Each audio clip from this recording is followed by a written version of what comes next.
sposi che vedrà il pino di Caerano. Questa secolare pianta, che in realtà dovrebbe essere un tasso, sarà abbattuta lunedì mattina e non ci sono santi protettori, è il caso di dirlo, visto che si trova nel perimetro della chiesa. Il parroco ha stabilito e così sarà.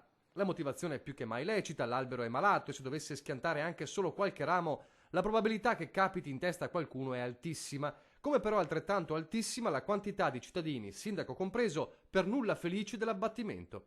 E il primo ad esprimere questi sentimenti è Antonio Marconato, classe 1922, il maestro del paese che quest'albero l'ha quasi visto piantare.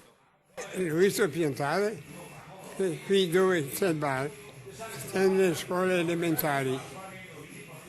E io facevo la quinta che hanno piantato il pino lì e un pinetto sul retro del parco qua.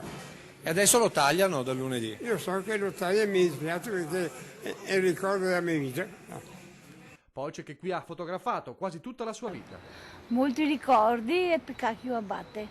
Ma senta, ma perché secondo lei non si poteva salvare? No, hanno detto di no, perché le radici vanno sulla chiesa vanno, però è un bell'albero. Qui pare uscire un'altra verità che ha poco a che vedere con la sicurezza, ma sembra che la sentenza sia definitiva nonostante si tratti di una pianta secolare, oltre che il simbolo del paese.